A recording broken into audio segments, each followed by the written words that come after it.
Time for us to check in with Mr. Dan Wooding from assistnews.net. You can go to assistnews.net and sign up, and he will send you emails throughout the day from all over the world, reporting on the church and church activities all over the world. Hey, Mr. Wooding, good to see you. And yes, coffee's on me at the NRB. That's great. And by the way, on that story about stuff in space, I once interviewed a man, and that was his full-time job for NASA, was to find out what to do with it once it's appeared. And he was quite proud of his work, and I just wondered if, he was having a drink with a friend, and they said, "What do you do?" He said, "Well, I get rid of in space." Well, there you go. Hey, let's get updated on a couple of stories you've been tracking. What about the imprisoned Iranian Christians? I guess they were on a hunger fast, and they ended that, or what's the deal? Yes, there's two of them.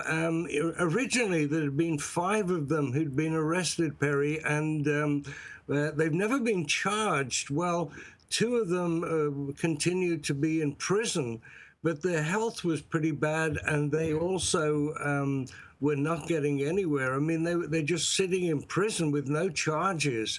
They belonged to a group that was having a picnic in a local park up in a mountain area near Tehran, and got arrested by the police there and were put in prison, and they decided they'd had enough. And so the 2 of them have been on hunger strike just for a reasonably short time, but they decided that they were going to protest against the way they were being treated. And so we have a picture of the 2 of the gentlemen, and they finally have been told by the authorities that they will look at their case, and hopefully they will be able to appear in court, get charged, and then defend themselves. And then there's a very lovely young lady, we'll see a picture of her in a moment, called Mariam. And she also was recently on hunger strike for the way she's being treated. She was in prison. She was, like these other 2 men, a convert from Islam.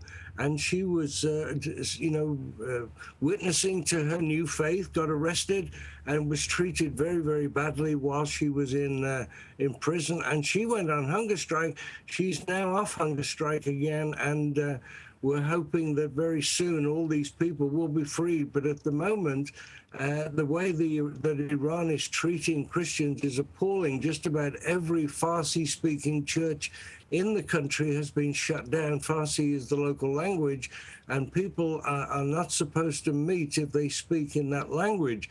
Well, the majority of Iranians speak that language, so makes it pretty impossible. So they're meeting in houses and fields and wherever. And, of course, many of them, sadly, are getting arrested. Amazing. That whole situation is amazing. Well, our prayers go out to all 3 of them. Well, we all watched the videotape in the last couple of days of Kim Jong-nam, the estranged half-brother of North Korean leader Kim Jong-un, who was, I mean, it's hard to describe when you see the video. A gal comes up behind him, covers his face with some kind of a cloth, and 20 minutes later, he's dead. And yes, now, yeah. I don't think we understand what North Korea is all about. Now, you've been there, right? Right. Well, in this case, these women apparently had a poison-tinged cloth that they put on his face. He was waiting to board a flight in Malaysia. I believe he was going to Macau. He was quite well known as a gambler, and apparently he was going there. He apparently got into trouble before with his half-brother, Kim Jong-un, as you mentioned there, because he tried to get into Japan on a false passport so he could go to Disneyland in Tokyo, of all things. But anyway, it looks like he was poisoned. They're looking for some suspects. They've arrested 4 so far. But I had the rather unusual experience of going to North Korea for a week to do some radio reports for UPI in Washington. It was one of the strangest visits of my life. Going there, I never forget, we arrived at Pyongyang airport there, And we were surrounded by cameramen and asked why we'd come to North Korea. I was with a team of two other Christians. One was Michael Little from CBN. And we were each one of us allowed to share our feelings, our beliefs. I told them I was a believer. And we went all over North Korea. But it was like being in this we've got a film called La La Land. Well, this is definitely like that there. And I remember we went to a church service. There were only 3 churches operating in the capital, Perry, called Pyongyang, the capital there. And we didn't know whether the people there were actors or whether they were believers. But it was the strangest place. And I don't recommend it for a vacation. It's not quite the place to go, but if you're a journalist, it's an amazingly weird place to go. And, this is just a bizarre situation that just follows on.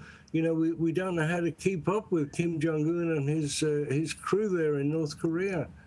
Amazing story, and then we'll see what happens now. I guess they're still wrestling over to whether or not his body will be sent back to North Korea, so we'll see where that goes. Well, Dan, as always, good to talk to you. Let me encourage our viewers and listeners, check out assistnews.net. There you can sign up for the emails that come in from all over the world. Thank you, buddy. See you sometime next week. Thank you, bro. God bless. All right, there he is, assistnews.net.